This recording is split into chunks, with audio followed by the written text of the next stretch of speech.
Morning, guys. Today we are going to learn about relative pronouns. And remember, a pronoun is a word that takes the place of a noun. We're used to seeing things like he, she, it, they. Relative pronouns are going to be just a little bit different, but we still need to match them to what we're talking about. So for relative pronouns, most of the time we're going to see things like that or which for things, who or whose for people, and where for places. First, this is a chair. Obviously, a chair is a thing. So if you were going to write an adjective clause to describe a chair, we would start it off with that or which. There is a difference, but we're not going to worry about it till later. If we're talking about a person, most of the time we're going to go with who. And if we're talking about a place, of course, we're going to use where. And sometimes we're going to be describing a person using something that belongs to them. And when that's the case, we might also use whose. So we have Mrs. Gorf, who hates children, is a terrible person, or Mrs. Gorf, whose apples are all children, is an awful witch. We'll see some more examples in a second. And then for places, this is a house, right?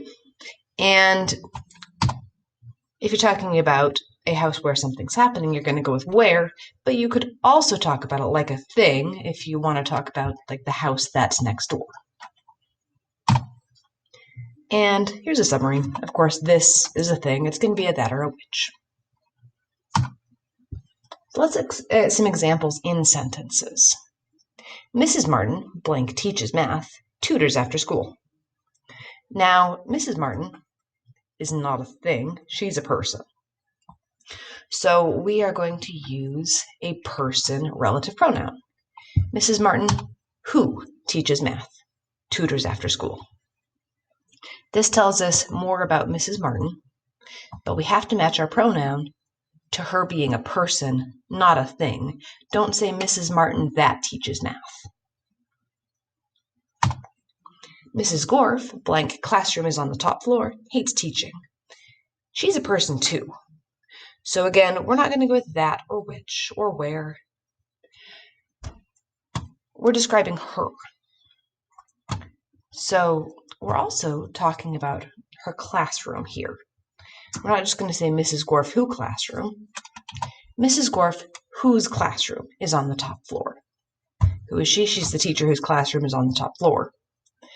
It tells us more about Mrs. Gorf, so it's got to be a who, not a where.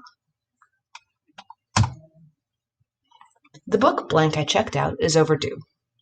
Now this one's fairly easy. Books aren't people, they're things. The book that I checked out is overdue. And let's look at one more here. Walmart, blank my sister works, sells everything. Anytime we're talking about something like a place, we're going to go ahead and use where my sister works. So Walmart, where my sister works, sells everything. So get some practice today, and I'll check out your tickets and make sure everyone's understanding. I'll talk to you guys tomorrow.